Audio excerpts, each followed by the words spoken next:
My neighbor rang on my doorbell at 3 a.m. Can you believe it? Luckily, I was still up, playing the drums. The film opens in the 20th century, a time when individuals with superhuman abilities became significant in the workforce. The government requested that those with unique powers register and assist in constructing Lincoln City. However, as machines increasingly replaced human jobs, the demand for superhuman workers declined. This led to limited opportunities for them, resulting in some turning to criminal activities. A faction known as the Trust began exploiting these superhumans to produce a hazardous substance called psych. This created numerous issues and led to public demands for new regulations to manage superpowers. In response, the police started deploying drones and robots, known as guardians, to monitor and apprehend superpowered people operating illegally. The narrative starts with Mary, asleep on a couch. Her son, Connor, rouses her, pointing out she dozed off in her work clothes. As they prepare breakfast, Connor notices peculiar marks on his mother's hands. Mary attempts to conceal her discomfort, but reveals her hands are in pain while washing them. Connor discovers alarming overdue payment notices, which are deeply troubling for him. Despite her deteriorating health, Mary dismisses his worries, insisting she's fine. It is later revealed that she is suffering from a brain tumor that is affecting her superpowers, leading to erratic ice-related abilities. The scene shifts to Connor in a sinister-looking waiting room. He fills in some paperwork and hesitates at a question regarding superpowers. His response remains unknown as he is promptly summoned by a woman. Later, while in his car, Connor listens to a news report discussing global unrest, briefly mentioning the potential danger of individuals with powers. Arriving at work an hour late, Connor's boss allows him only a half day. Connor expresses his dissatisfaction, but his boss remains firm. Disappointed, Connor moves away and discusses a job interview with a colleague. His co-worker responds with a sarcastic remark. During their conversation, they hear a drone outside, scanning the vicinity. Soon after, the police instruct the workers with powers at the construction site to leave and acquire a permit to continue working. During their investigation, the authorities discover that one worker has a pending arrest warrant. As the police attempt to apprehend him, he retaliates by shooting fire from his hands and tries to flee. However, guardians, dispatched from a drone, descend and shoot him until he is killed. Elsewhere in Lincoln City, the police storm the apartment of a man. A guardian robot breaches the door, but the suspect, identified as a Class 4 brawn, incapacitates the robot by hurling a disc at its neck. The suspect tries to make an escape through a window, but Officer Park enters and threatens to shoot. During the raid, they uncover a room filled with superpowered individuals being exploited for their spinal fluid.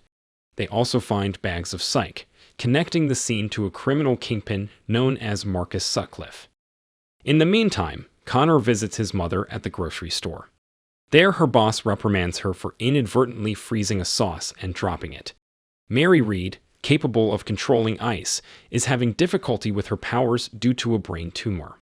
Connor becomes enraged by how Dave, the boss, speaks to his mother and nearly uses his own powers. Dave orders them to leave the store. On their way home, Connor presses his mother to begin chemotherapy, but Mary explains they can't afford it.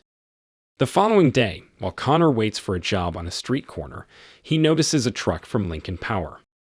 His friend Travis cautions him against getting involved, indicating they're associated with Sutcliffe's gang.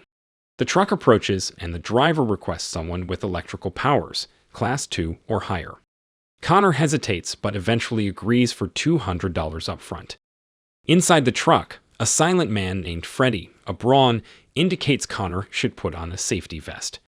Garret, the driver, takes Connor to a chemical plant to deactivate an electric fence. Connor attempts to cut the wires but gets electrocuted, leading him to overload them instead. A pyro named Maddy melts the lock, granting them access. As they load chemical barrels, a guard arrives and tries to call for backup.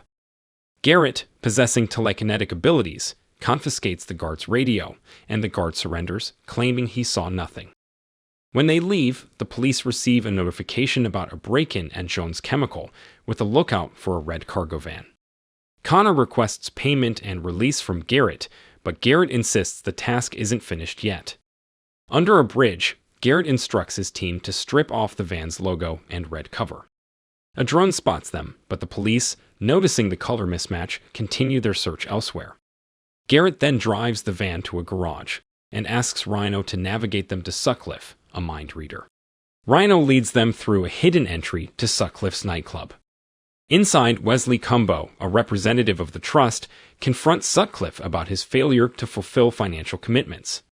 Sutcliffe attempts to justify his non-payment, but Cumbo demands he probe Copperhead's thoughts. Sutcliffe alleges Copperhead intends to harm him. Cumbo grants him 1 week to settle his debt with the trust. After Cumbo departs, Garret presents Connor to Sutcliffe. Sutcliffe, delving into Connor's mind, realizes his potential usefulness and directs Nia to acquaint Connor with the place. Nia offers Connor a drink, which he refuses, mentioning he's just visiting. Sutcliffe informs Garret he's unable to pay for the chemicals at the moment, prioritizing his dues to Cumbo. Inquiring about Connor's abilities, Sutcliffe expresses interest in employing him. Garret notes that Connor requires training, to which Sutcliffe urges rapid preparation for a profitable venture.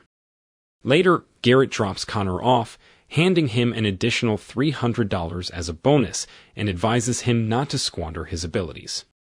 At home, Mary informs Connor that she returned to the grocery store for work. Connor disapproves of her employer, but Mary emphasizes their financial necessity. At the club, Nia requests psych from Sutcliffe. He shows her a vial, but asks for a service in return. Officers Park and Davis are investigating the chemical theft, with Park deducing that an electric caused the fence's malfunction and a pyro broke the lock. The following day, Travis cautions Connor about dealing with Sutcliffe's group. Although the foreman is looking for 2 electrics, Connor opts to accompany Garret instead. Garret probes Connor's reasons, and he discloses it's to fund his mother's medical treatment. Garret challenges Connor to trigger a car alarm as a test. Connor accomplishes it and learns he can earn $25,000 for the upcoming heist. Garret discovers that Connor's father, also an electric, was fatally shot in a heist, leading him to realize Connor was raised by his mother, who lacks powers. Garret begins training Connor, starting with a simple task of lighting a bulb, which Connor accidentally breaks on his first attempt. As they prepare for a major theft, Connor undertakes various assignments for Garret, like collecting dues from drug dealers. Gradually, Connor masters the ability to illuminate a bulb steadily without shattering it. Garret evaluates Connor's capability by pitting him against another electric who is reluctant to pay. Connor, despite being hit with electricity, manages to overpower him with a more intense shock. Garret encourages Connor to adopt a harsher approach. One evening, Connor confronts Dave at the grocery store, intimidating him. Later, he tells his mother he has secured a steady job. Meanwhile, Park and Davis, conducting surveillance outside his home, gather information about his financial struggles to fund his mother's medical expenses and add him to their watch list. The following day, Connor and Garret scout a bank as part of their robbery plan. Connor observes the security cameras and the location of the vault. Garret explains they must exit within 5 minutes of the alarm being activated. At the grocery store, Mary senses something is off with Dave. During the robbery, Connor heads to the vault to cut off its power. As the alarm rings, they coerce an employee to manually open the vault. While Garret intimidates her, Connor attempts to soothe the situation. Upon accessing the vault, they find most of the money missing and hastily grab the remaining cash. However, drones equipped with guardians are waiting outside. Connor deactivates the drones, and they return to Sutcliffe, reporting a haul of only $50,000. As Garret and Sutcliffe dispute over repaying the trust, Copperhead shoots Sutcliffe. Rhino protects him, but Copperhead then points the gun at Nia. Connor knocks the gun away, leading Copperhead to attack him with a knife. Rhino intervenes, shooting her fatally. Subsequently, Connor discovers Nia using psych. He inquires why Cumbo's hit person targeted her, and she mentions it's not her first threat.